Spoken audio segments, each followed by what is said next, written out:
राजनीति की चौसर पर पार्टियों ने अपनी अपनी गोटियां बिछानी शुरू कर दी हैं। सियासी बसात बिछाने के बाद दूसरा काम शुरू होता है वोटरों को रिझाने का, जिसमें सभी दल जोर शोर से लगे हुए हैं। कांग्रेस जहां दलित, पिछड़ों और अल्पसंख्यकों के दम पर बीजेपी को सत्ता से हटाने का दावा कर रही है, वहीं बीजेपी युवा और फर्स्ट टाइम वोटर्स को अपनी ताकत बनाना चाहती है।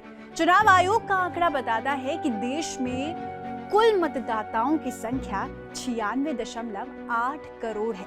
इनमें से 49.7 करोड़ पुरुष वोटर्स हैं, जबकि महिला वोटर्स की संख्या 47.1 करोड़ है।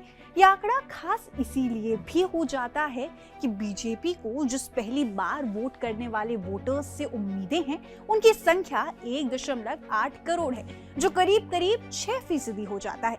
तो आइए जानने की, समझने की कोशिश करते हैं विस्तार में ये पूरे इसको। नमस्कार, मेरा नाम है ईशा भंडारी और आज बात करते हैं भारत के भविष्य की, यानी फर्स्ट टाइम वोटर्स की। लोकसभा चुनाव की रणभेरी चारों ओर गूंज रही है। चुनाव मैदान राजनीतिक योद्धाओं से सज रही है। चुनाव परिणाम आने तक हर दल अपने अपने दावों में एक दूसरे से आगे रहेगा।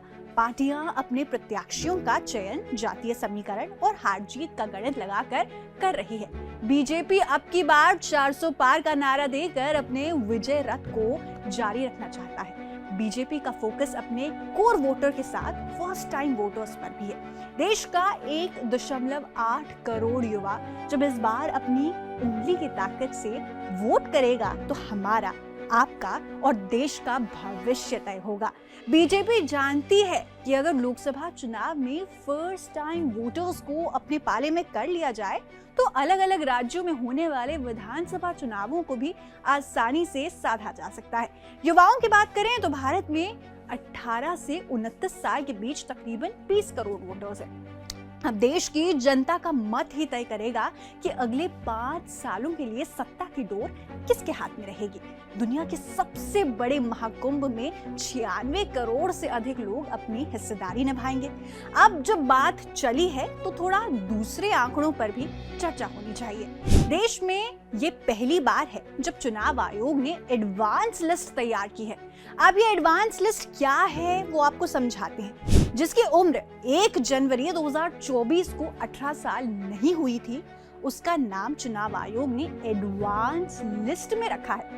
इस सूची के लिए 13.4 लाख एडवांस एप्लीकेशन मिले हैं, यानी जिनकी उम्र अभी तक 18 साल नहीं हुई है और वो अपनी वोट बनवाना चाहते हैं। ऐसे लोगों से भी चुनाव आयोग ने आवेदन मांगे थे।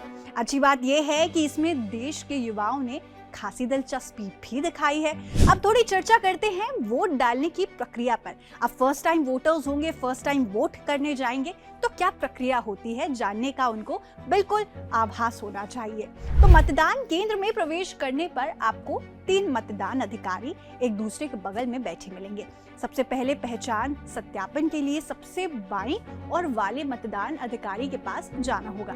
सत्यापन पूरा करने के लिए किसी को मतदाता पहचान पत्र या कोई अन्य वैध दस्तावेज दिखाना होगा। फिर वोट डालने के लिए उंगली पर स्याही का निशान लगवाने के लिए दूसरे अधिकारी के पास जाना होगा। अब तीसरे चरण के लिए व्यक्ति को अंतिम अधिकारी तक पहुंचना होगा, जो मतदाता का नाम मतदाता सूची से हटाने के लिए हस्ताक्षर या अंगूठे का निशान लेता है। अब मतदाता इलेक्ट्रॉनिक वोटिंग मशीन यानी ईवीएम पर अपना वोट डालने के लिए आगे बढ़ता है। मतदाता डिवाइस पर उपलब्ध सूची से उस राजनीतिक दल का चयन करता है जिसे वह वोट देना चाहता है और उसके बगल में नीला बटन दबाता है। एक बार ऐसा हो जाने पर ईवीएम पर एक एलईडी लाल हो जाती है और वीवीपैट मशीन एक पर्ची उत्पन्न करती है, जो पुष्टि करती है कि वोट डाला गया है। मतदाता द्वारा पार्टी के चयन और वीवीपैट पर्ची के बीच किसी भी विसंगति के मामले में शिकायत दर्ज करने के लिए पीठासीन अधिकारी से संपर्क किया जा सकता है। लोकतंत्र का महापर्व हम सबसे बस कुछ ही दिनों की दूरी पे है। आप, मैं और हम सभी मिलकर तय करेंगे इस देश का उज्जवल भविष्य। ऐसी वीडियोस के लिए बने रहिएगा रिपब्लिक भारत के साथ। धन्यवाद।